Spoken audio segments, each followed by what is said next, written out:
Hello, कैसे हैं आप? मैं हूं विकास और मैं हूं आपके साथ एक और एपिसोड लेकर। आज का जो टॉपिक है वो फिर से डाइट के बारे में है। आज हम ये बात करने वाले हैं कि आप बैलेंस्ड डाइट कैसे खाएं। ये क्वेश्चन हरदम हमारे दिमाग में आता होगा ना, जब हम न्यू ईयर का रेजोल्यूशन लेते हैं या फिर होली के बाद हमें लगता है यार थोड़े मोटे हो गए हैं, या फिर दिवाली के बाद लगता है कि अब मिठाई बंद, अब डाइट शुरू। तो हमें ये नहीं पता होता है कि कहाँ पे शुरू करो, कैसे शुरू करो और एक्चुअली बैलेंस डाइट के लिए हमें करना क्या चाहिए। एंड एज ए रिज़ल्ट हम ये करते हैं कि ऑनलाइन बहुत सारी जगहों पे बहुत सारी चीज़ें हम ढूंढते हैं, जाके हम ये अलग अलग तरीक़ों के फैट्स पढ़ते हैं, अलग अलग तरीक़ों की चीज़ें देखते हैं, सुनते हैं, और बहुत सारे क्लेम्स आप देखोगे यूट्यूब पे या फिर कहीं और जगह पे मिलते हैं। मैं आपको कुछ ऐसे पॉइंट्स बताऊंगा जिससे आपको हेल्प मिलेगी आपका बैलेंस्ड डाइट प्लान करने में। आपका कोई भी टारगेट हो, वेट लॉस करने के लिए, थोड़ा मस्कुलर बनने के लिए, फिट रहने के लिए, एक्सेट्रा, एक्टिव रहने के लिए, जनरली ये न्यूट्रिशन के बेसिक जो प्रिंसिपल्स हैं आप उनके अंतर्गत ही अपना डाइट प्लान कर सकते हैं। और ट्रस्ट मी, मैं आपको कोई भी चीज़ ऐसी नहीं बताने वाला हूँ जिससे कि आपके जेब में डेंट पड़ने वाला है, या फिर जिससे आपको बहुत बड़ी प्रॉब्लम क्रिएट होने वाली है कि आप ऐसी चीज़ें फॉलो नहीं कर सकते, बहुत डिफ़िकल्ट है फॉलो करना, या फिर कुछ और। मैं आपको जो पॉइंट्स बताऊंगा सिंपल हैं, रियलिस्टिक हैं, और अगर आप चाहें तो उनको आप अपनी डेली रूटीन में बहुत ही आराम से इंट्रोड्यूस कर सकते हैं और उसको फॉलो करके फिट भी रह सकते हैं। लेकिन मैं एक चीज़ आपको ज़रूर बताऊंगा, अगर आप ये सोच रहे हैं कि आप इस एपिसोड को सुनकर आपके पास मूल मंत्र आ जाएगा और आपको शॉर्टकट मिल जाएगा कि अब मेरा न्यूट्रिशन प्लान हो गया, मुझे और कुछ करने की ज़रूरत नहीं है, और आपको लगेगा कि आप तुरंत फिट हो जाएंगे, ट्रस्ट में ऐसा नहीं होगा। क्योंकि मेरे जैसे लोग बहुत पहले आए और लोगों ने बहुत सारी चीज़ें बताई और आपने सुना भी होगा, और हो सकता है आपने इम्प्लीमेंट ना किया हो। खाली सुनने से और कुछ ना करने से, खाली सुनने से और सिर्फ विशफुल थिंकिंग रखने से कि ऐसा हो जाएगा, या फिर ओवरनाइट रिजल्ट्स एक्सपेक्ट करने से रिजल्ट नहीं मिलते हैं। ट्रस्ट मी माय फ्रेंड, मैं वहाँ पे रहा हूँ, मैंने वो चीज़ें देखी हैं, मैंने भी ऐसा सोचा था किसी पॉइंट पे, लेकिन ऐसा कभी नहीं हुआ। एंड अगर आपको लगता है आप एक दिन में या एक हफ्ते में बहुत सारा डिफरेंस देख लेंगे, तो ऐसा नहीं होगा। But if you stay true to yourself, अगर आप वही चीज़ें daily, repeatedly, consistently, week after week, month after month करते रहेंगे, तो आपको 3 महीने के बाद, 6 महीने के बाद, 1 साल के बाद, 2 साल और लाइफ टाइम के लिए जो डिफरेंसेस दिखेंगे वो आपको बहुत दूर ले जाएंगे, पॉजिटिवली आपके हेल्थ के लिए इम्पैक्ट करेंगे, पॉजिटिवली आपकी फिटनेस को आप बेनिफिट करेंगे। तो मेरा स्टार्टिंग पॉइंट ये है, trust the process and do the process. अगर आप ट्रस्ट करके प्रोसेस को खुद नहीं करेंगे तो कोई और फिट होगा, आप नहीं। अब यहाँ से चलते हैं न्यूट्रिशन के मूल मंत्र को समझते हैं कि अगर आपको अपनी डाइट प्लान करनी है, अगर आपको आज से ये सोचना है कि यार मैं अच्छा न्यूट्रिशन आज से खाने वाला हूँ, तो वो क्या होना चाहिए और कैसे आप प्लान करें। उसके जनरली 2 तरीके हैं मेरे हिसाब से। पहला तरीका मैं शॉर्ट में बताऊंगा और दूसरा तरीका मैं डिटेल में बताऊंगा। पहला तरीका जो मैं शॉर्ट में आपको बताने वाला हूँ वो आपको हर जगह ऑनलाइन अगर आप ढूंढेंगे तब भी आपको मिल जाएगा। जनरली ये पॉइंट आता, टॉपिक आता है कि how to decide your plate, और उसमें आपको बताया जाएगा कि आपकी जो प्लेट होनी चाहिए, आधी प्लेट ऐसी होनी चाहिए जिसमें फ्रूट्स और वेजिटेबल्स से भरी होनी चाहिए। फिर उसके बाद जो आपकी आधी प्लेट बचती है उसमें आपका क्वार्टर प्लेट ऐसा होना चाहिए जिसमें प्रोटीन होना चाहिए। ठीक है, ये आपको बताया जाएगा। फिर उसके बाद जो आपका क्वार्टर प्लेट होगा, ये बताया जाएगा कि उसमें आपके न्यूट्रिशियस फैट एक्सेट्रा होने चाहिए।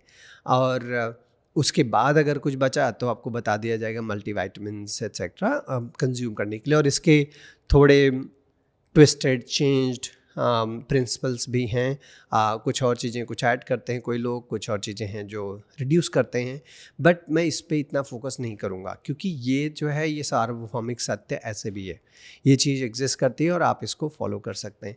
मैं थोड़ा इसको और स्पेसिफिसिटी में आपको बताता हूँ, और वो ध्यान में अगर आप रखेंगे तो आपको बेटर डिसीजन लेने में मदद होगी, और इसके लिए आप एक पेन और पेपर लेकर बैठ जाइए, ठीक है।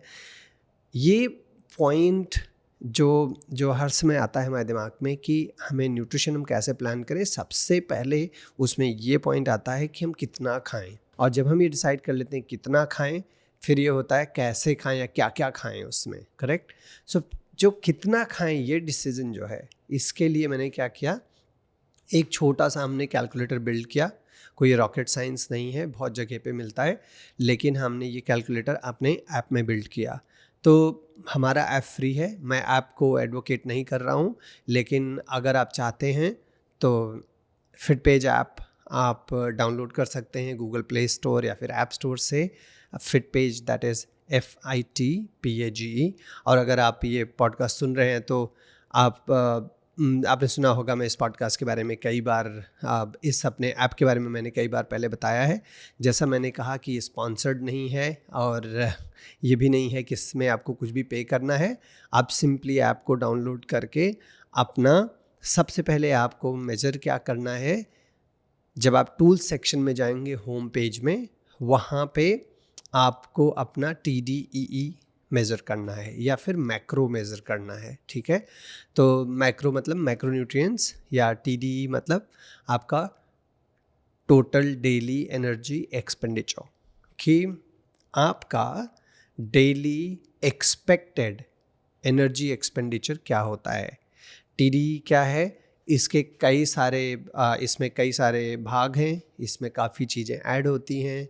जैसे आप देखोगे एक्सरसाइज से जो आपको एनर्जी चाहिए, सोते रहने से, जागते रहने से, रेस्ट करने से जो आपको एनर्जी कंज्यूम होती है, या फिर थर्मिक इफ़ेक्ट ऑफ फूड जो है, खाने को पचाने के लिए जो एनर्जी लगती है, ये सारी चीज़ें जो मिला के एक फॉर्मूला बनता है उसको बोलते हैं TDE।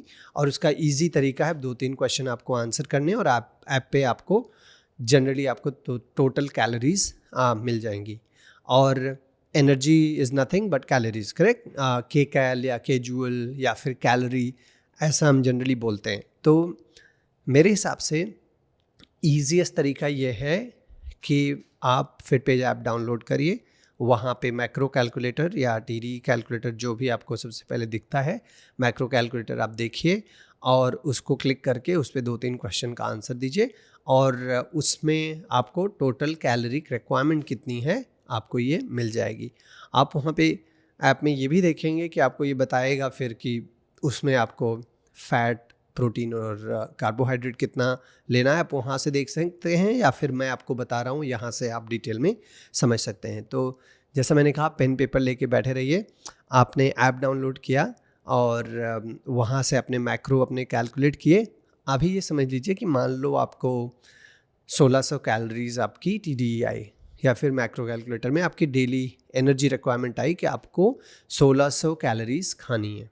अभी अगर आपको 1600 कैलोरीज खानी है, इसमें आपको क्या क्या इसमें खाना है ये जानना जरूरी है। अगर आप एक समोसा खाओगे या एक रोटी खाओगे या फिर दूध पियोगे, हर चीज़ में एनर्जी होती है, राइट। लेकिन उस जो एनर्जी की क्वालिटी होती है, उसका जो सोर्स होता है, उसकी वजह से, उसकी जो प्रोसेसिंग होती है, उसकी वजह से जो न्यूट्रिएंट्स की जो क्वालिटी होती है वो डिफ़र करती है, ठीक है। तो मैं 1000 बार पहले भी बता चुका हूँ कि आप जो भी डिसाइड करते हैं, न्यूट्रिएंट डेंस फूड खाइए। इसका मतलब ये है कि जितना कम प्रोसेसिंग हुई हो फूड की या फ्रूट्स की, उतना आपके लिए बेटर है। तो मैंने ये बताया कि मान लो आपको 1600 कैलोरी पता चल गया कि भाई मुझे टोटल 1600 कैलोरी खाना है। रूल ऑफ थंब ये होगा जनरली करीब 50% उसका आप कार्बोहाइड्रेट से खाइए, ठीक है। 50% आप कार्बोहाइड्रेट लेंगे, करीब 25 से 30% आप प्रोटीन लेंगे, और करीब 20% आप फैट लेंगे। फैट आपको जनरली जो मिलता है सबसे ज़्यादा वो होगा ऑयल में, और अनसैचुरेटेड फैट, ठीक है, सैचुरेटेड फैट नहीं, अनसैचुरेटेड फैट आपको लेना है। मैं फिर से रिपीट करता हूँ, 1600 कैलोरी अगर आपको कंज्यूम करना है तो 50% उसका मतलब 800 कैलोरी आप कार्बोहाइड्रेट से खाएंगे। अभी बचा 800। 800 में आप 30%, जैसा कि मैंने आपको बताया, तो करीब 480 कैलोरीज आप जो है प्रोटीन से खाएंगे। और जो आपका रिमाइंडर बचा, अभी आप 800 और 480 1280 हो गया, तो रिमाइंडर कितना बचा आपका? 320 कैलोरीज आप फैट से खाएंगे। इसका मतलब ये नहीं कि आप इतने ग्राम खा रहे हैं। 1 ग्राम कार्बोहाइड्रेट में 4 कैलोरी होती है, 1 ग्राम प्रोटीन में 4 कैलोरी होती है, और 1 ग्राम फैट में करीब 9 कैलोरी होता है। तो उस हिसाब से आप टोटल फैट ग्राम्स आपको कितने चाहिए वो आप कैलकुलेट कर सकते हैं। जैसा मैंने बताया कि प्रायोरिटाइज करिए कि आप अनसैचुरेटेड फैट खाइए। मान लीजिए आप समोसा खाते हैं, समोसे में या कोई भी बहुत सा कुछ भी प्रोसेस्ड होता है, उसमें बहुत सारा सैचुरेटेड फैट होता है, और मैं उसको आपको स्ट्रिक्टली अवॉइड करने के लिए बोलूँगा, ठीक है। तो आपने ये डिसाइड कर लिया, हमने TDE कैलकुलेट किया, TDE कैलकुलेट करके उसके बाद आपने कार्बोहाइड्रेट, फैट और प्रोटीन परसेंटेज अपने निकाल लिए। जैसे कोई कार्डियोवैस्कुलर एक्टिविटी ज़्यादा करता है तो उसको थोड़ा कार्बोहाइड्रेट ज़्यादा खाना होता है। अगर कोई स्ट्रेंथ ट्रेनिंग ज़्यादा करता है तो उसको प्रोटीन ज़्यादा खाना होता है, एट्सेट्रा। बट जनरली आप करीब 50% की रेंज में कार्बोहाइड्रेट, 30% प्रोटीन और 20% आप फैट खाएंगे तो यू आर गुड इनफ, ठीक है। That's the basic requirement. तो आपने डिसाइड कर लिया कि भाई आपको 800 कैलोरी, 1600 में 800 कैलोरी आपका कार्बोहाइड्रेट हो गया, 480 हो गया आपका प्रोटीन से, और 320 हो गया फैट से। अभी इन तीनों के अभी हम गुड सोर्सेज ढूंढते हैं, ठीक है। कार्बोहाइड्रेट के जो गुड सोर्सेज हैं वो होगा अनप्रोसेस्ड फ्रूट्स एंड फूड। मतलब आप शुगर केन जूस नहीं या शुगर नहीं, आप शुगर केन लेंगे। अगर आप गन्ना आपको मिलता है, आप चूस सकते हैं, दैट्स बेस्ट। आप ऑरेंज जूस नहीं, ऑरेंज खाइए। एप्पल जूस नहीं, या फिर एप्पल का टेट्रा पैक नहीं, एप्पल जूस का रॉ एप्पल या फिर पका हुआ एप्पल खाइए। आप कोई भी सीजनल फ्रूट है जिसको छिलके के साथ खाया जाता है तो उसको छिलके के साथ खाइए, जो छिलके के साथ नहीं खाया जाता उसको बिना छिलके के खाइए। लेकिन ये मत करिए कि उसका जो पल्प है आप उसको फेंक दीजिए। जैसे फॉर एग्जांपल अगर आपका वाटरमेलन है, आप वाटरमेलन का आपने पल्प फेंक दिया, अगर आपने जूस बना के पी लिया, आप देखेंगे आपको शुगर रश होता है और उसके काफ़ी न्यूट्रिएंट्स जो उस पल्प में होते हैं वो चले जाते हैं। तो जो भी आप फ्रूट्स खा रहे हैं, सबसे ज़्यादा फ्रूट्स में शुगर होता है, कार्बोहाइड्रेट होता है, but it's a good carbohydrate because इसके साथ में आपको मिनरल्स, मल्टीविटामिन्स और कार्बोहाइड्रेट और फाइबर, ये सब चीज़ें मिलती हैं। तो अनप्रोसेस्ड फ्रूट्स और या फिर फूड, आप होल व्हीट ब्रेड खाइए, ठीक है।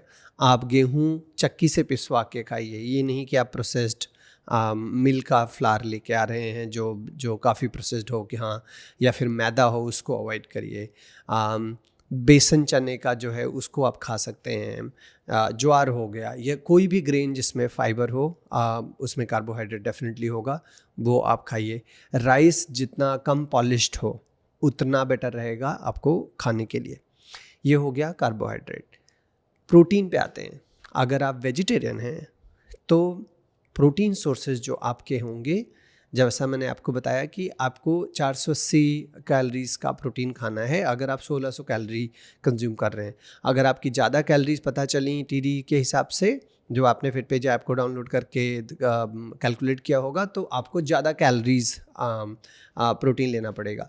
जब आप प्रोटीन ले रहे हैं उसको, अगर आप वेजिटेरियन हैं तो सोयाबीन से, सोया से, पनीर से, टोफू से, दूध से, ग्रीन मूंग से, चने से, तूर की दाल से, इन सब चीज़ों से आप प्राइमरली पा सकते हैं, कार्बोहाइड्रेट में मैं एक और चीज़ बताना भूल गया और मैं उसको यहाँ पे रिपीट करना चाहता हूँ।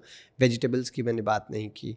जितना आप फ्रेश वेजिटेबल्स खा सकते हैं, चाहे उनको कुक करके या ब्लांच करके, आप उनको ट्राई करिए खाने का। काफ़ी सारी सब्जियां ऐसी होती हैं जो कच्ची खाई जाती हैं, लेकिन उसको खाने के पहले अगर आप ब्लांच कर लेंगे, और ब्लांच का प्रोसेस क्या होता है आप ऑनलाइन देख सकते हैं, तो उसमें अगर कोई पेस्टिसाइड्स या कुछ हो तो वो क्लीन हो जाता है। उसके लिए आपको ऐसा कुछ ना हो कि आपने खा लिया और बैक्टीरिया या कुछ है तो आपके पेट में जाके प्रॉब्लम क्रिएट किया। तो फ्रूट्स और वेजिटेबल्स आपके कार्बोहाइड्रेट में हो गए। प्रोटीन में मैंने बताया कि अगर आप वेजिटेरियन हैं तो ये चीज़ें आप ऐड करिए, जैसा सोया, डिफरेंट तरीके की दाल, पनीर, टोफू एट्सेट्रा। अगर आप एगिटेरियन हैं तो डेफिनेटली आप एग्स खा सकते हैं। आप एग्स में बहुत प्रोटीन होता है। नॉन वेजिटेरियन है तो नथिंग लाइक इट। अच्छा सोर्स लीन प्रोटीन आप खाइए, दैट इज़ चिकन ब्रेस्ट हो गया, फ़िश हो गई, अलग अलग तरीके की फ़िश आती हैं। सीजनल फ़िश भी आप ले सकते हैं या एग्जॉटिक फ़िश भी ले सकते हैं, डिपेंडिंग ऑन कि आपकी जेब में कितना पैसा है और कितना आप खाने पे खर्च करना चाहते हैं। ये आप देख सकते हैं। और उसके बाद फ़ैट, अगर आप अफोर्ड कर सकते हैं और ईज़िली अवेलेबल है तो एवोकाडो आप देख सकते हैं, गुड सोर्स ऑफ फैट। या फिर जो ऑयल सिलेक्शन आपको करना है वो आप देखिए कि जो भी ऑयल है, जितना अनसैचुरेटेड फैट हो उसमें उतना बेटर है। आप good canola oil, peanut oil, olive oil etcetera आप देख सकते हैं जो डीप फ्राई के लिए सही हो। उसका स्मोक पॉइंट आप चेक कर लीजिए, जिसमें स्मोक पॉइंट ज़्यादा है वो डीप फ्राई इंडियन क्विजीन्स के लिए बेटर होगा। तो वो आप डिसाइड करिए उस हिसाब से। इसके बाद अभी आपका मेन न्यूट्रिएंट्स हो गए, अब इसकी गार्निशिंग करते हैं, ठीक है। अगर आपने ये सब चीज़ें ध्यान में रखी तो जनरली आपके मिनरल्स और माइक्रोन्यूट्रिएंट्स अपने आप ही उनकी क्वांटिटी आप मीट करोगे। अगर कहीं से लगता है आप नहीं मीट कर रहे हैं तो आप कुछ चीज़ें इसमें ऐड करने का सोच सकते हैं, और उसके लिए आप मल्टीविटामिन्स ले सकते हैं। अगर इनिशियली आप डेफिशिएंट हैं किसी चीज़ में तो मल्टीविटामिन्स ले सकते हैं। अगर आपका जॉब या रोल ऐसा है जिसमें आपका स्ट्रेसफुल रोल है तो आपको कुछ टेस्ट ज़रूर कराने चाहिए। विटामिन B12 का आप टेस्ट कराइए। जनरली आप देखोगे कि आपका B12 का लेवल कम है। विटामिन D का लेवल आप चेक कराइए। विटामिन D से ना कि सिर्फ आपको रिकवरी में या फिर सोने में कम मदद मिलती है, बट उससे आपका कैल्शियम अब्जॉर्प्शन भी आपकी बॉडी में नहीं होता है और उसकी वजह से आपकी बोन्स ब्रिटल होती हैं। Extremely important for the structure of your body. तो उसके लिए आई सजेस्ट कि आप विटामिन D और B12 दोनों का टेस्ट करा के रखिए। और for women of course iron deficiency common होती है, तो वो चेक करके रखें। और अगर लगता है कि आयरन की कमी है तो आप आयरन का सप्लीमेंट भी ले सकते हैं। बट आई वुड सजेस्ट कि पहले आप होल फूड, फ्रूट्स और वेजिटेबल्स से ये सब मीट करने का ट्राई करिए। नहीं होता है तो आप किसी डॉक्टर से मिल सकते हैं या फिर आप सप्लीमेंट ले सकते हैं जो आपके हिसाब से आपको लगे कि मार्केट में ठीक है। I would not suggest that. मैंने कुछ और फोरम्स में बोला है बट, और उसके बारे में मैं कभी बाद में भी बता सकता हूँ। बट आज का मेरा ये टॉपिक प्राइमरीली ये था आपको बताने के लिए कि आप अपनी प्लेट को कैसे अच्छे तरीके से डिसाइड करें और आप खाने को कैसे खाएं। तो मैंने बताया गार्निशिंग में अगर आपको लगता है अभी भी आपका 30% प्रोटीन नहीं मिला तो उसके बाद आप वे प्रोटीन ले सकते हैं। वे प्रोटीन कंप्लीट प्रोटीन होता है तो आप उसको ले सकते हैं। कुछ लोग प्लांट प्रोटीन भी प्रेफर करते हैं, मैं जनरली नहीं प्रेफर करता हूँ। मुझे वे प्रोटीन का टेस्ट और एब्जॉर्प्शन दोनों काफ़ी अच्छा लगता है, तो इसकी वजह से मैं वे प्रोटीन यूज़ करता हूँ। बहुत ही मुझे बहुत अच्छा लगता है। जो भी आपको ब्रांड पसंद हो आप ले सकते हैं, और उससे आपको प्रोटीन का अगर कोई डेफिसिट है तो उसको मीट करने में मदद मिलेगी। और ये आपके पूरे न्यूट्रिशन हो गए। कब खाना है, कैसे खाना है, आप खुद डिसाइड कर सकते हैं। इसमें इतना कुछ फ़र्क नहीं पड़ता है, एक्सेप्ट दैट कि रात में आप सोने के पहले तुरंत ना खाएं, थोड़ा टाइम दीजिए। आइडियली 2 से 3 घंटे अगर आप दे सकते हैं, बट ऐसा ना हो कि आप अपने खाया और अब बैठे हुए हैं 2-3 घंटे फिर से आपको भूख लग गई, राइट। सो धीरे धीरे आप ये कर सकते हैं, जितना बेड टाइम से दूर आप खाना खा सकते हैं उतना बेटर होगा। बट मेरे हिसाब से आज बहुत सारा पॉइंट हमने डिस्कस किया। काफ़ी पॉइंट्स इसमें ऐसे थे जो आप आप अपनी लाइफ में इम्प्लीमेंट कर सकते हैं. And I hope that you are going to definitely find some of these beneficial. और अगर आपको ऐसा लगा तो आप मुझे इंस्टाग्राम पे या फिर फेसबुक पे या फिर ईमेल के जरिए रीच आउट कर सकते हैं. आज के लिए इतना ही, और मैं मिलूँगा आपको फिर से. Good bye.